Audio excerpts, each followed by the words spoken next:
Assalamualaikum warahmatullahi wabarakatuh. Perkenalkan saya Raden Kihanif dengan NIM C1C024055. Akan mempresentasikan materi perpajakan 2 yaitu tentang laporan keuangan fiskal badan.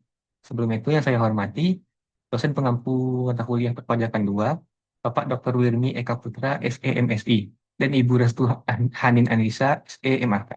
Baiklah, langsung saja ke materi pertama.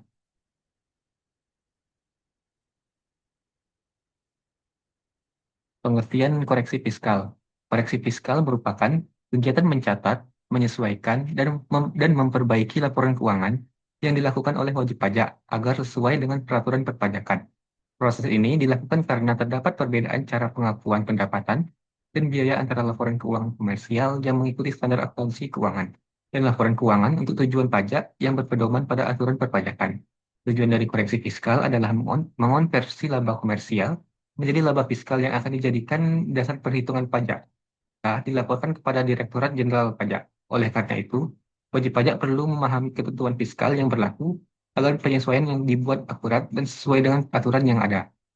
Tujuan koreksi fiskal secara umum, tujuan koreksi atau rekonsiliasi fiskal meliputi yang pertama itu memeriksa rancangan perhitungan pajak. Koreksi fiskal dilakukan untuk mengevaluasi kembali draft pajak yang disusun dari laporan keuangan.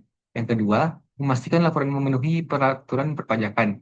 DJP memiliki aturan yang harus dipatuhi wajib pajak. Melalui rekonsiliasi fiskal, perusahaan dapat memastikan bahwa laporan yang dibuat telah mengikuti ketentuan tersebut dan dapat menemukan kesalahan yang mungkin memengaruhi perhitungan pajak.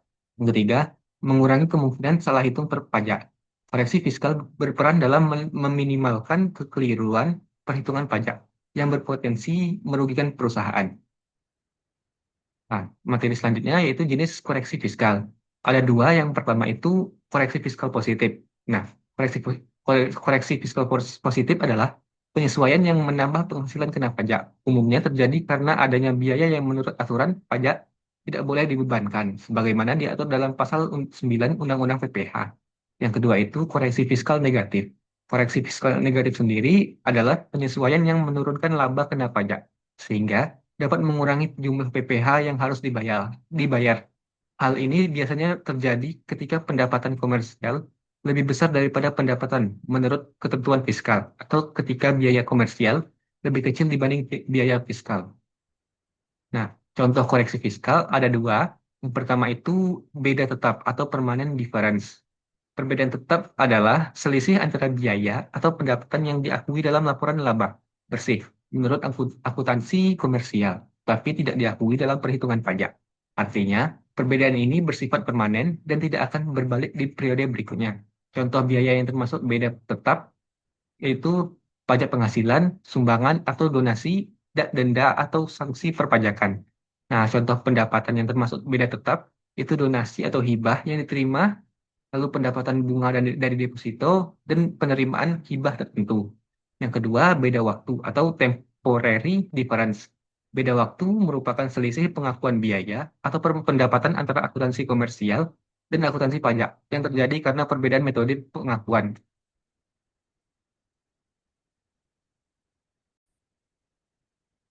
Saya ulangi.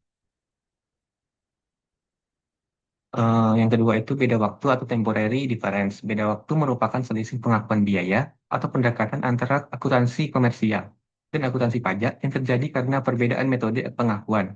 Perbedaan ini hanya bersifat sementara, sehingga akan berbalik pada periode-periode berikutnya. Contoh biaya yang termasuk beda waktu itu beban sewa, beban penyusutan. Lalu contoh pendapatan yang termasuk beda waktu itu selisih kurs yang lebih atau keuntungan kurs.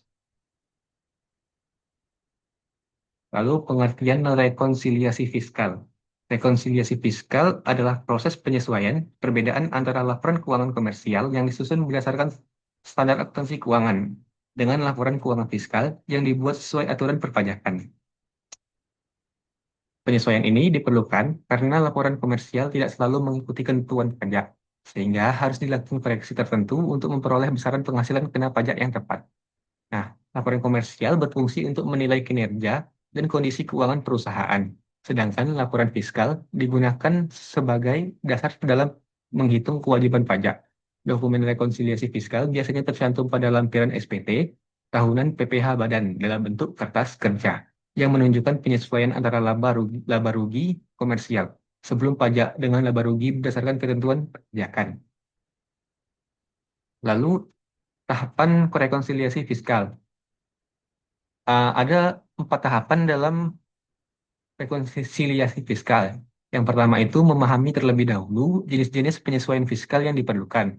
Lalu yang kedua, mengidentifikasi pos-pos yang perlu disesuaikan untuk mengetahui dampaknya terhadap perhitungan laba kena pajak.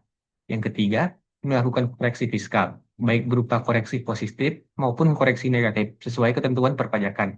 Lalu yang terakhir, menyusun laporan keuangan fiskal yang nantinya akan menjadi bagian dari lampiran SPT tahunan pajak penghasilan. Baiklah, mungkin sekian presentasi dari saya. Apabila ada kesalahan mohon dimaafkan, saya ucapkan terima kasih. Saya akhiri. Wassalamualaikum warahmatullahi wabarakatuh.